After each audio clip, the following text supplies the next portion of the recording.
The signs of a future in which humans merge with machines are appearing in Japan as people start to implant microchips in their bodies, but set against considerations of convenience are questions over potential medical law violations, health concerns and security risks.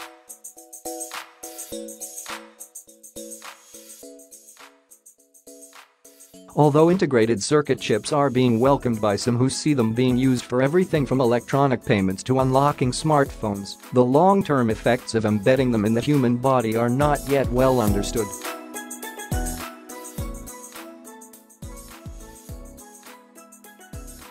At an information technology company in central Osaka called Otofuku Lab Incorporated, President Takashi Hamamichi, 39, waves his hand across a sensor on a door.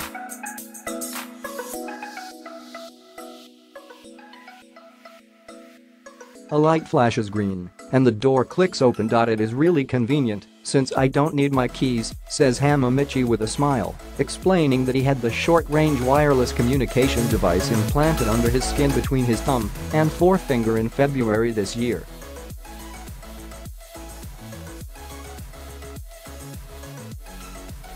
The cylindrical-shaped chip, which is about the size of a long grain of rice, is sold by an overseas company, he says.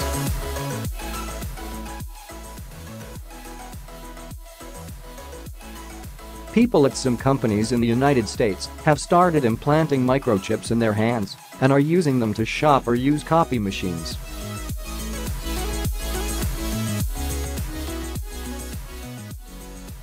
In Sweden, they are being used in place of train tickets in some cases or to enter secure buildings.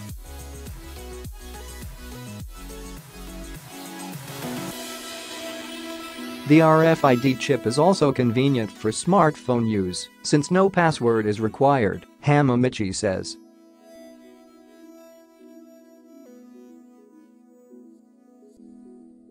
But services for the chip known as Type A are limited in Japan, where the Felica contactless RFID smart card system is primarily used at train ticket gates and other locations.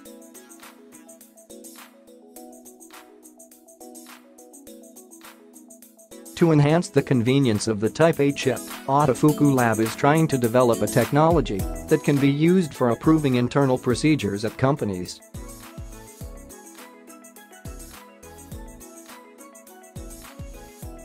Hamamichi said the current chips available lack memory capacity, but improvements in the technology will provide more convenience in the future.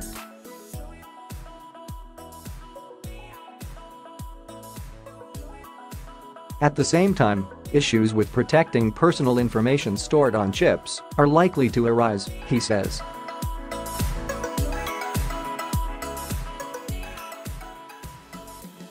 We have to think about what kind of services are suited for Japan, he says. A 43-year-old man familiar with microchip technology in Japan and who has one implanted in himself says more than 30 people in the country have inserted chips and have done so at their own risk.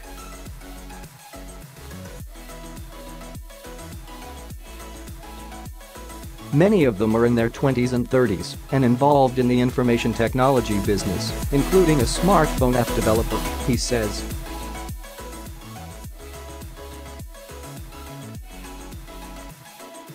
Implanting a chip requires the use of a hypodermic needle to import the device into the body, but since needles are considered medical instruments under Japanese medical law, individuals other than doctors are banned from using them.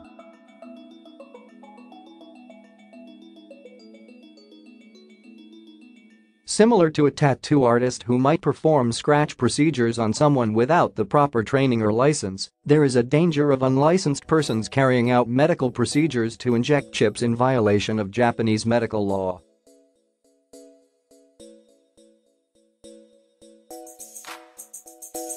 Although it is said there is little effect from microchips on the body, no one is certain of the potential health risks over time.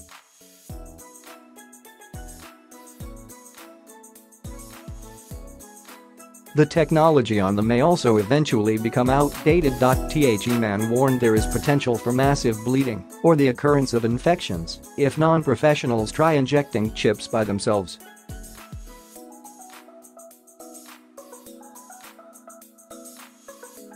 Because it is a highly convenient technology that could potentially spread, "We should create a license system for people contracted to perform injections and create a safe environment for using the technology," he said.